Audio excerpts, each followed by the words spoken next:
जय श्री कृष्णा। राधे राधे। आप सभी का दिन शुभ और मंगलमय हो। आज सुनिए माघ शीर्ष का माह दूसरा अध्याय श्रीमद् भागवत गीता के दूसरे अध्याय को सांख्य योग कहते हैं। जब अर्जुन ने युद्ध करने से इनकार कर दिया तब का वर्णन संजय धृतराष्ट्र को सुना रहे हैं। संजय कहते हैं, हे धृतराष्ट्र, तब श्री कृष्ण दया से युक्त नेत्रों में आंसू भरे व्याकुल मन वाले अर्जुन से कहते हैं, हे अर्जुन, अनार्य के सेवन करने योग्य अपयशकाक नरक में गिरने वाला मोह इस समय तुम्हारे मन में कहाँ से आया? तुम इस समय कायर मत बनो, यह तुम्हें शोभा नहीं देता। तुम हृदय की दुर्बलता को त्याग कर युद्ध के सामने खड़े हो जाओ और डटकर युद्ध करो। तब अर्जुन कहते हैं, हे मधुसूदन, मैं इस युद्ध भूमि में पूज्य भीष्म पितामह और द्रोणाचार्य के ऊपर बाण से प्रहार कैसे करूं?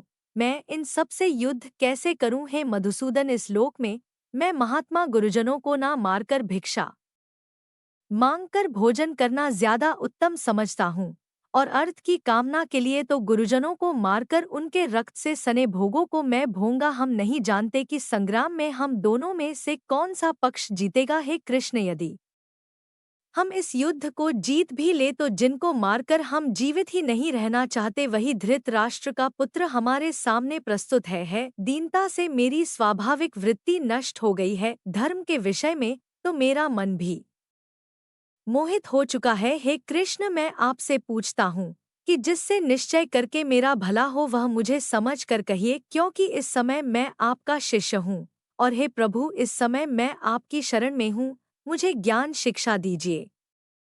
मुझे पृथ्वी का निष्क राज्य मिल जाए और देवताओं का भी आधिपत्य मिल जाए तो भी ऐसा कोई उपाय नहीं दिखता जो मेरी इंद्रियों के सूखने वाले शोक को दूर कर सके। हे मधुसूदन, इस समय मेरे मन में बहुत व्यथा है। हे गोविंद, मैं यह युद्ध नहीं करूंगा। ऐसा कहकर अर्जुन चुप हो गए। अब संजय कहते हैं, हे राजन, दोनों सेनाओं के बीच में खिन्न होकर अर्जुन बैठे हुए हैं। उन्होंने अपने हथियार भी अलग रख दिए हैं। अर्जुन से तब श्री कृष्ण ने यह वचन कहे, हैं अर्जुन, तू उनके लिए शोक करता है जो शोक करने योग्य ही नहीं है, और पंडितों की तरह बातें करता है जो विद्वान होते हैं।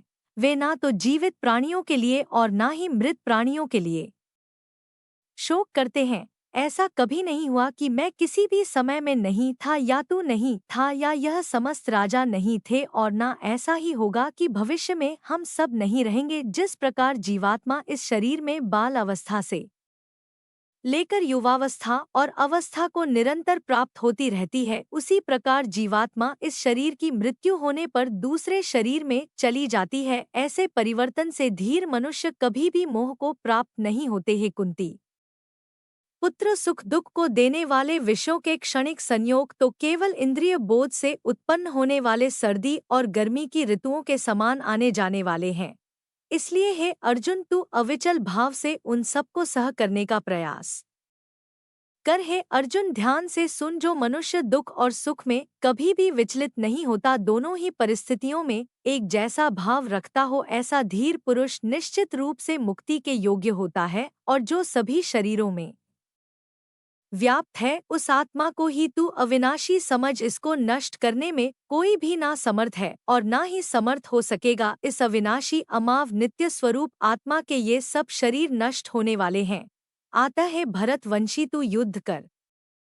श्री कृष्ण अर्जुन को युद्ध करने के लिए समझाते हुए कहते हैं, हे अर्जुन, जो इस आत्मा को मारने वाला समझता है तथा जो इसको मरा हुआ समझता है, वे दोनों ही अज्ञानी हैं, क्योंकि यह आत्मा वास्तव में ना तो किसी को डोट मारती है और ना ही किसी के द्वारा मारी जाती है। यह आत्मा किसी काल में भी ना तो जन्म लेती है और ना मरती है और ना ही जन्म लेगी। यह जन्मा नित्य शाश्वत और पुरातन है। शरीर के मारे जाने पर भी यह कभी नहीं मारी जा सकती है। कुंती पुत्र अर्जुन, जो मनुष्य इस आत्मा को अविनाशी, शाश्वत, अजन्मा और अव्यय जानता है, वह मनुष्य किसी को कैसे मार सकता है या किसी के द्वारा कैसे मारा जा सकता है? हे अर्जुन, तुम इन सब बातों को इस तरह से समझो जिस प्रकार मनुष्य अपने पुराने वस्त्रों को त्याग कर दूसरे नए वस्त्रों को धारण करता है, ठीक उसी प्रकार आत्मा भी अपने पुराने और व्यर्थ के शरीरों को त्याग कर नए शरीरों को धारण करती है। इस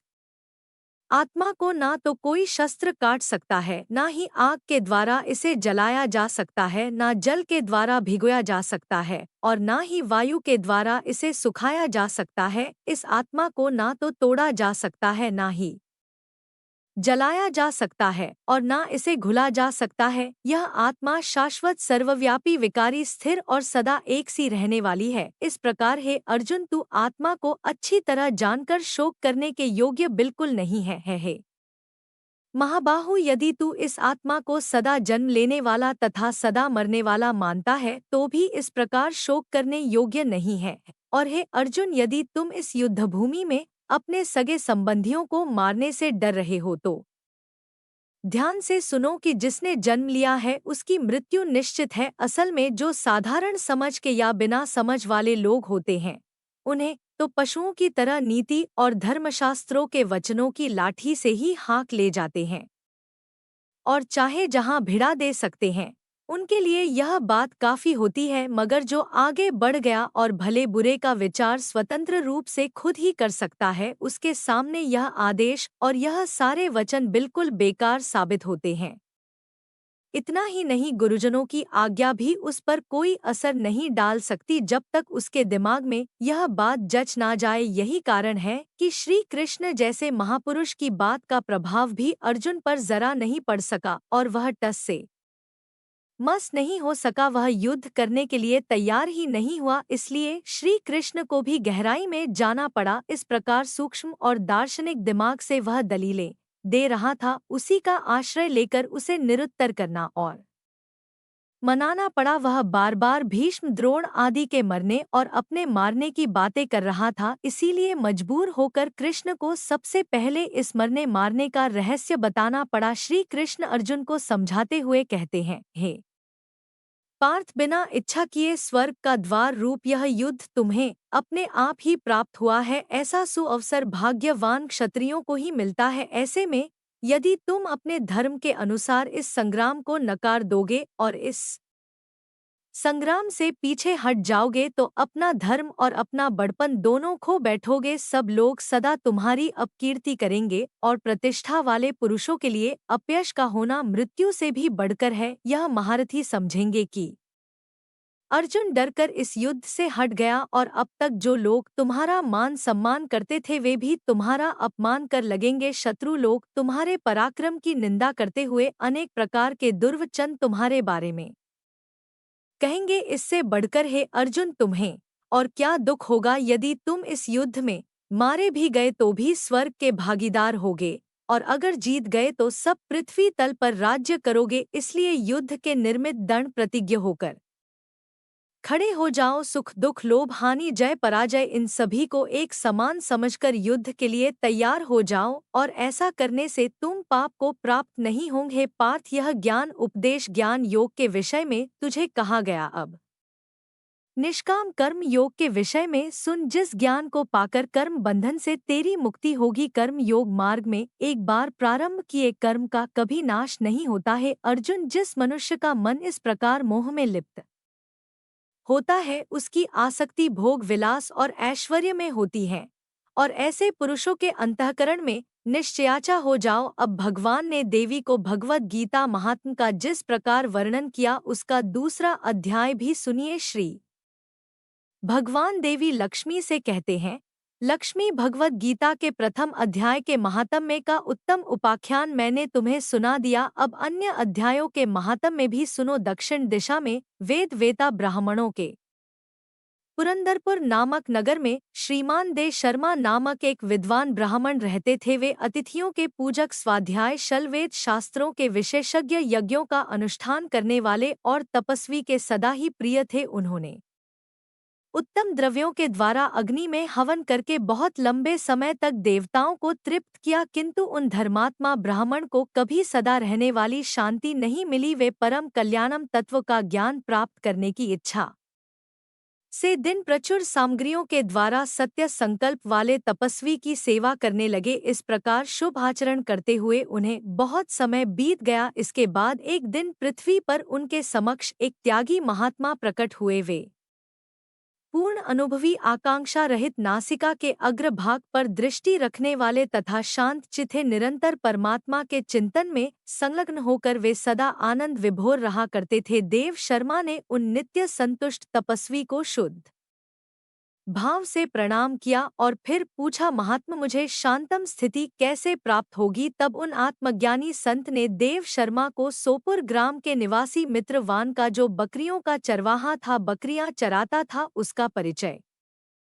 दिया और कहा वही तुम्हें उपदेश देगा। यह सुनकर देव शर्मा ने महात्मा के चरणों की वंदना की और समृद्ध सोपुर ग्राम में पहुंचकर उसके उत्तर भाग में एक विशाल वन को देखा। उसी वन में नदी के किनारे एक पत्थर पर मित्रवान बैठा हुआ था। उसके नेत्र आनंद से निश्चल हो रहे थे और वह बिना पलक झपकाए लगातार देख रहा था। वह स्थान आपस का स्वाभाविक वैर छोड़कर एकत्रित हुए परस्पर विरोधी जंतुओं से घिरा हुआ था। वहां उद्यान में मंद मंद हवा चल रही थी। मृगों के झुंड भाव से बैठे थे और मित्रवान दया से भरी हुई आनंदमय मनोहारिणी दृष्टि से पृथ्वी पर मनो अमृत छिड़क रहा था। इस रूप में उसे देखकर देव शर्मा का मन प्रसन्न हो गया। वे उत्सुक होकर बड़े विनय के साथ मित्रवान के पास गए। मित्रवान ने भी अपने मस्तक को थोड़ा झुकाकर देव शर्मा का सत्कार किया। इसके बाद विद्वान देव शर्मा अनन्य चित्त से मित्रवान के पास गए और उसके ध्यान का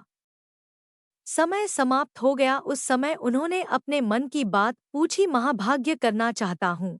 मेरे इस मनोरथ की पूर्ति के लिए मुझे किसी ऐसे उपाय का उपदेश कीजिए जिसके द्वारा सिद्धि प्राप्त हो चुकी हो। देव शर्मा की बात सुनकर मित्रवान ने एक क्षण तक कुछ विचार किया और उसके बाद इस प्रकार कहा, विद्वान एक समय की बात है, मैं वन के भीतर बकरियों की रक्षा कर रहा था। इतने में ही एक भयंकर बाघ पर मेरी दृष्टि पड़ी। वह बाघ मानो सबको खा लेना चाहता हो। मैं मृत्यु से डरता था, इसलिए व्याघ्र को आते देखकर बकरियों की झुंड को आगे करके मैं वहां से भाग गया। किंतु एक बकरी तुरंत ही सारा भय छोड़कर नदी के किनारे उस व्याघ्र के पास बेरोक-टोक चली गई। फिर तो व्याघ्र भी द्वेष छोड़कर चुपचाप खड़ा हो गया। उसे इस अवस्था में देखकर बकरी उससे बोली, व्याघ्र तुम्हें तो तुम्हारा मनपसंद भोजन प्राप्त हुआ है। मेरे शरीर से मांस निकालकर प्रेम पूर्वक खाओ ना। तुम इतनी देर से क्यों खड़े हो? तुम्हारे मन में मुझे खाने का विचार क्यों नहीं आ रहा? तब वह व्याघ्र बोला, बकरी इस स्थान पर आते ही मेरे मन से द्वेष का सारा भाव निकल गया, भूख प्यास भी मिट गई, इसलिए पास आने पर भी अब मैं तुम्हें खाना नहीं चाहता। व्याघ्र के ऐसा कहने पर वह बकरी बोली, ना जाने मैं कैसे इतनी निर्भय हो गई हूँ। व्याघ्र इसमें क्या कारण हो सकता है? अगर तुम जानते हो तो बताओ। यह सुनकर व्याघ्र ने कहा, नहीं, मैं भी नहीं जानता। चलो सामने खड़े हुए इन महापुरुष से ही पूछते हैं। ऐसा निश्चय करके वे दोनों वहां से चल पड़े। उन दोनों के स्वभाव में यह विचित्र परिवर्तन देखकर मैं बड़ा आश्चर्य में पड़ा था। इतने में ही उन्होंने मुझसे आकर प्रश्न किया। वहां वृक्ष की शाखा पर एक वानर राज था। उन दोनों के साथ मैंने भी वानर राज से पूछा। विप्रव, मेरे पूछने पर वानर राज ने आदर पूर्वक कहा कि अजा पाल सुनो, इस विषय में मैं तुम्हें प्राचीन वृत्तांत सुनाता हूँ।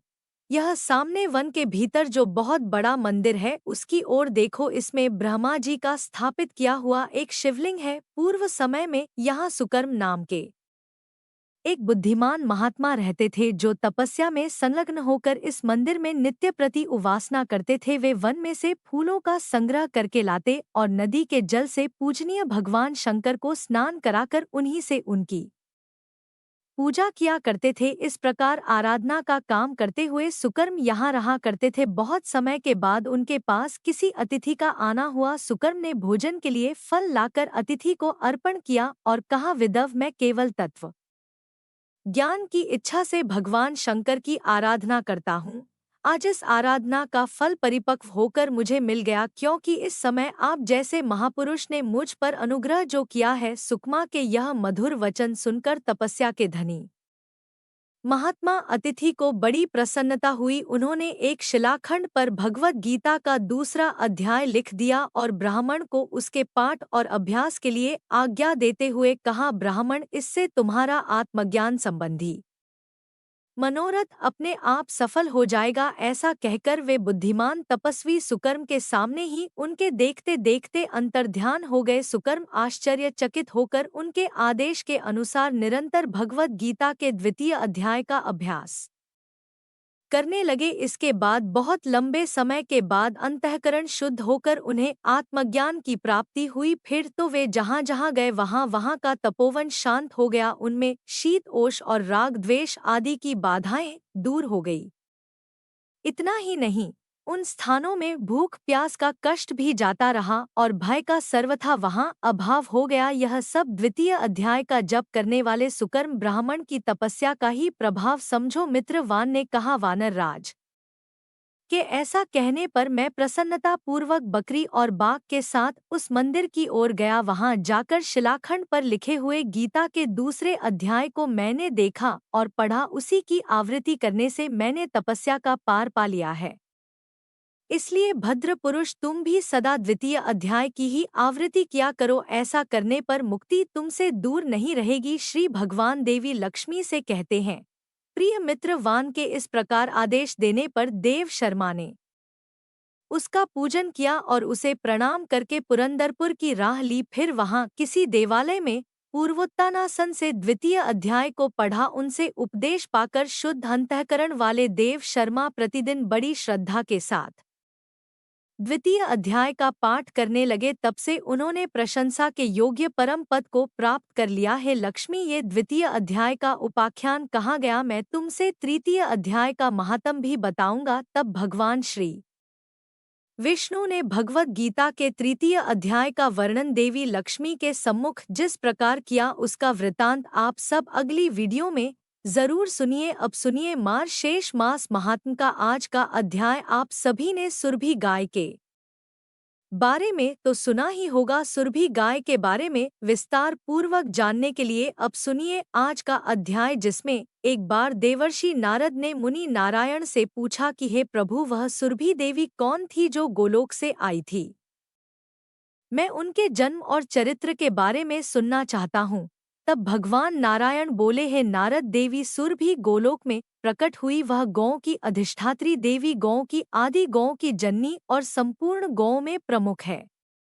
मुने, मैं सबसे पहले सृष्टि का प्रसंग सुना रहा हूँ। उसके अनुसार पूर्व काल में वृंदावन में उस सुरभि का ही जन्म हुआ था। एक समय की बात है, गोपांगने से घिरे हुए राधापति भगवान श्री कृष्ण कौतूहल व श्री राधा के साथ पुण्य वृंदावन में गए। वहां वे विहार करने लगे। उस समय कौतूहलवश उन स्वेच्छामय प्रभु के मन में सहसा दूध पीने की इच्छा जाग उठी। तब भगवान ने अपने वाम पार्श्व से लीला पूर्वक सुरभि गौ को प्रकट किया।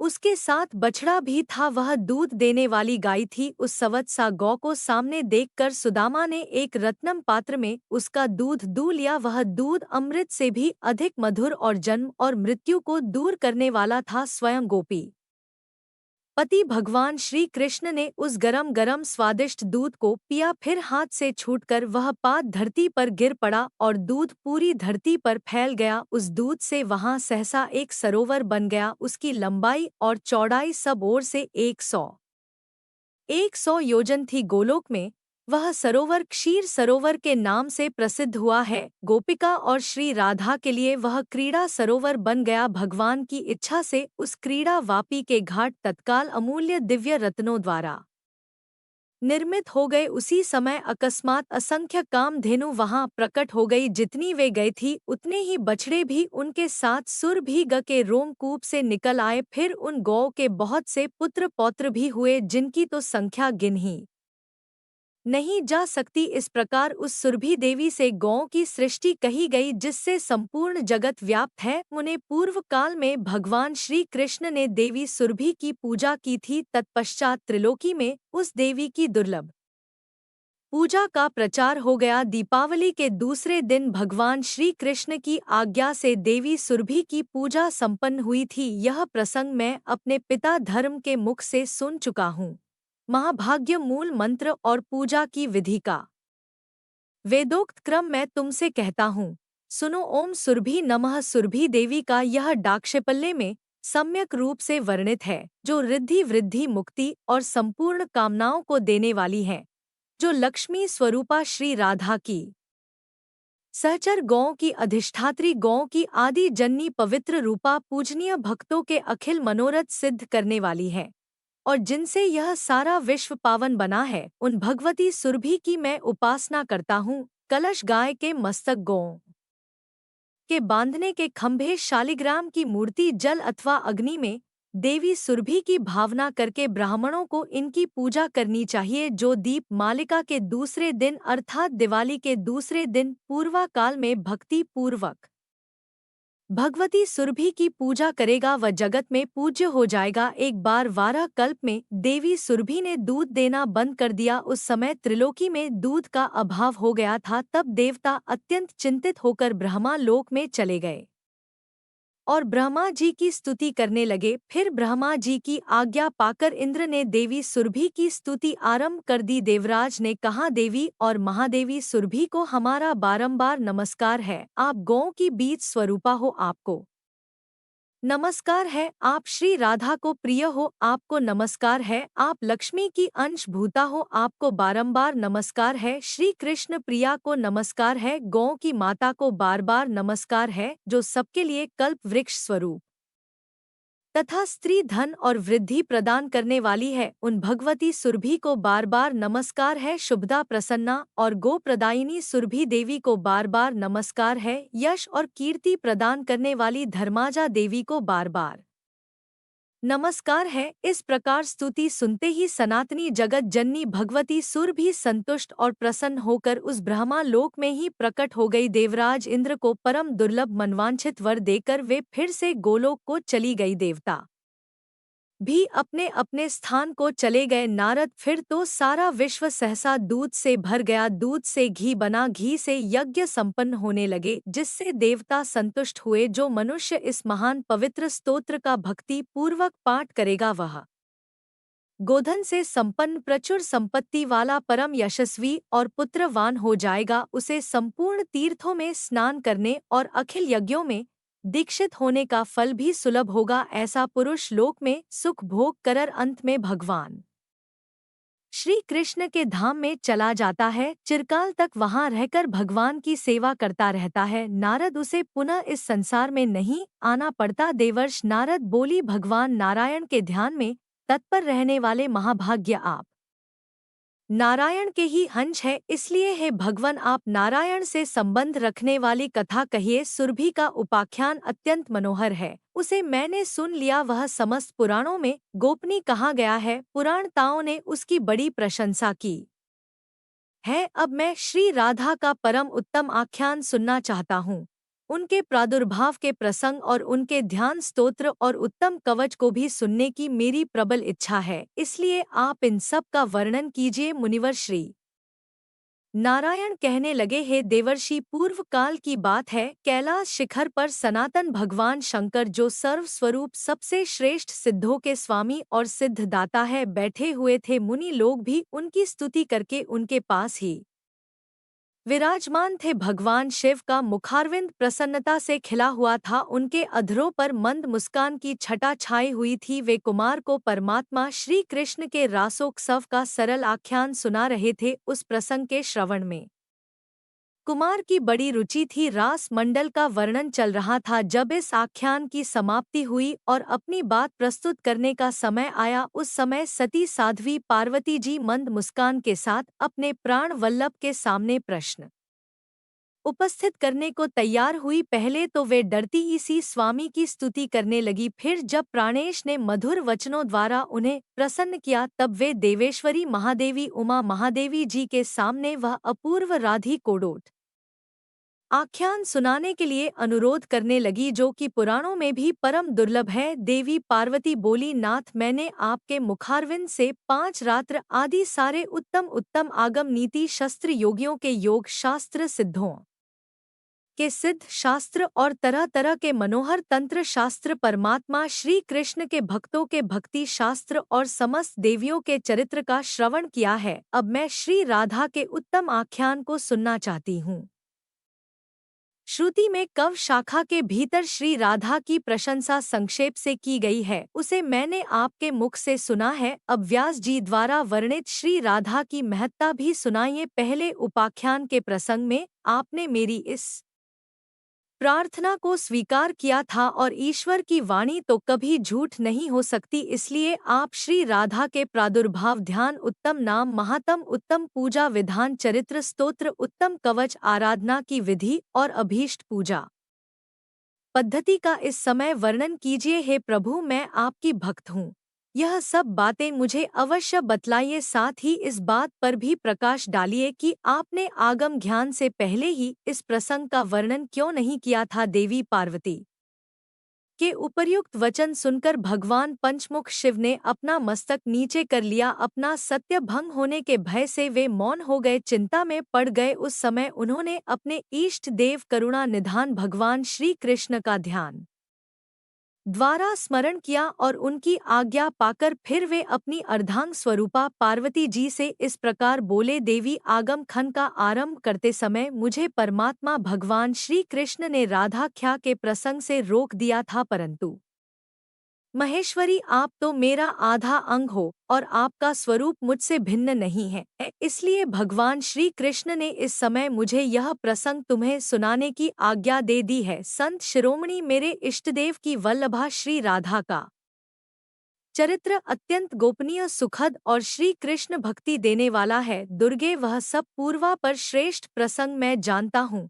मैं जिस रहस्य को जानता हूँ उसे ब्रह्मा जी तथा नागराज शेष भी नहीं जानते। सनत कुमार, सनातन देवता, धर्म देवेंद्र, मुनीन्द्र, सिद्धेंद्र और सिद्धपुरंग को उसका ज्ञान नहीं है। हे सुरेश्वरी, आप मुझसे भी बलवती हो, क्योंकि इस प्रसंग को ना सुनाने पर अपने प्राणों का परित्याग कर देने पर तत्पर जो हो गई थी, इसलिए अब मैं इस गोपनीय विषय को भी आपसे कहता हूँ। दुर्गे, यह परम अद्भुत रहस्य है, मैं इसका कुछ वर्णन करता हूँ, सुनो। श्री राधा का चरित्र अत्यंत पुण्यदायक और दुर्लभ है। एक समय रासे शवरी श्री राधा जी श्याम सुंदर श्री कृष्ण से मिलने को तत्पर हुई। उस समय वे रत्नम सिंहासन पर अमूल्य रत्न भरण से विभूषित होकर बैठी हुई थी। अग्नि शुद्ध दिव्य वस्त्र उनके श्री अंगों की शोभा बढ़ा रहा था। उनकी मनोहर अंगकांति करोड़ों पूर्ण चंद्रमा को भी लज्जित कर रही थी। उनकी प्रभा तपाए हुए सोने के समान जान पड़ती थी और वे अपनी ही दीप्ति से दमक रही थी। शुद्ध स्वरूपा श्री राधा के होठों पर मंद मंद मुस्कान खेल रही थी। उनकी दंत पंक्ति बड़ी ही सुंदर थी और उनका मुख शरद काल के प्रफुल्ल कमलों की शोभा को भी तिरस्कृत कर रहा था, उन्हें भी मात दे रहा था। वे मालती सुमन की माला से मंडित रमणी केशपाश धारण करती थी। उनके गले की रतम माला ग्रीष्म ऋतु के सूर्य के समान चमक रही थी। कंठ में प्रकाशित शुभ मुक्ताहार गंगा की धवल धार के समान शोभा पा रहा था। आप सभी श्रोतागण यहाँ पर बहुत ध्यान से आंखें बंद कर राधा रानी के स्वरूप का ध्यान कीजिएगा। जो जो कथा में सुनाया जा रहा है, उन्हीं सब बातों का ध्यान करते हुए आप राधा रानी को याद कीजिए। रसिक शेखर श्याम सुंदर श्री कृष्ण ने मंद मंद मुस्कुराती हुई अपनी उन प्रियतमा को देखा। प्राण वल्लभा पर दृष्टि पड़ते ही विश्वकांत श्री कृष्ण मिलन के लिए उत्सुक हो गए। परम मनोहर कांति वाले प्राण वल्लभ को देखते ही श्री राधा रानी उनके सामने दौड़ती चली गई। देवी, उन्होंने अपने प्राणा राम की ओर धावन अर्थात दौड़ना प्रारंभ किया, इसलिए पुराण वेता महापुरुषों ने उनका राधा ये सार्थक नाम निश्चित कर दिया। राधा श्री कृष्ण की आराधना करती है और श्री कृष्ण श्री राधा रानी की, वे दोनों परस्पर आराध्य और आराधक हैं। संतों का ऐसा कहना है कि उनमें सभी दृष्टियां से पूर्णता समता है, वे दोनों एक ही हैं। महेश्वरी, मेरे ईश्वर श्री कृष्ण रास में प्रिया जी के दौड़ने वाले कर्म का स्मरण करते हैं, इसलिए वे उन्हें राधा कहते हैं, ऐसा मेरा अनुमान है। दुर्गे, भक्त पुरुष रा शब्द के उच्चारण मात्र से परम दुर्लभ मुक्ति को पा लेता है और धा शब्द के उच्चारण से वह निश्चय ही श्री हरि के चरणों में दौड़कर पहुंच जाता है। रा का अर्थ है पाना और धा का अर्थ है निर्वाण अर्थात मोक्ष। भक्त जन उनसे निर्वाण मुक्ति पा लेता है, इसीलिए उन्हें राधा कहा गया है। श्री राधा के रोमकूपों से गोपियों का समुदाय प्रकट हुआ है। और श्री कृष्ण के रोमकूपों से संपूर्ण गोपों अर्थात ग्वालों का प्राकट्य हुआ है। श्री राधा के बाएं भाग से महालक्ष्मी जी का प्राकट्य हुआ है। वही शस्य की अधिष्ठात्री देवी और गृह लक्ष्मी के रूप में भी प्रकट हुई है। देवी महालक्ष्मी चतुर्भुज विष्णु जी की पत्नी है और बैकुंठ धाम में वास करती है।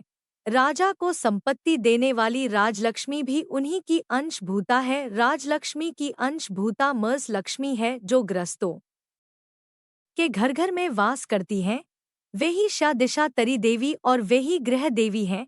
स्वयं श्री राधा श्री कृष्ण की प्रियतमा है और श्री कृष्ण के ही वक्षस्थल में वास किया करती हैं। वे उन परमात्मा श्री कृष्ण के प्राणों की अधिष्ठात्री देवी हैं। देवी ब्रह्मा जी से लेकर तृण अथवा कीट पर्यंत संपूर्ण जगत मिथ्या ही है। केवल त्रिगुणातीत परब्रह्म परमात्मा श्री राधा वल्लभ श्री कृष्ण ही परम सत्य है। इसलिए तुम उन्हीं की आराधना करो। वे सबसे पहले प्रधान परमात्मा परमेश्वर सभी के आदि कारण और प्रकृति से परिविराजमान है। उनका नित्य रूप स्वेच्छामय है। वे अपने भक्तों पर अनुग्रह करने के लिए ही अलग अलग शरीर धारण करते हैं। श्री कृष्ण से भिन्न जो दूसरे दूसरे देवता है उनका रूप प्राकृत तत्वों से ही गठित है। श्री राधा श्री कृष्ण को प्राणों से भी अधिक प्रिय है। वे परम सौभाग्यशालिनी हैं। एक बार सुदामा के शाप से देवी श्री राधा को गोलोक से इस भूतल पर आना पड़ा था। उस समय वे वृषभानु गोप के घर में अवती हुई थी अर्थात उनका जन्म वृषभानु गोप के घर में हुआ था। वहां उनकी माता का नाम कलावती था। हरे कृष्णा। आज के अध्याय में बस इतना ही। श्री राधा रानी का जन्म किस प्रकार हुआ और किस तरह की लीलाएं फिर बाद में रची गई, इन सब का विस्तार पूर्वक वर्णन आप सभी कल के अध्याय में जरूर सुनिए। अब तक के सारे अध्याय सुनने के लिए आप सबको बहुत बहुत धन्यवाद।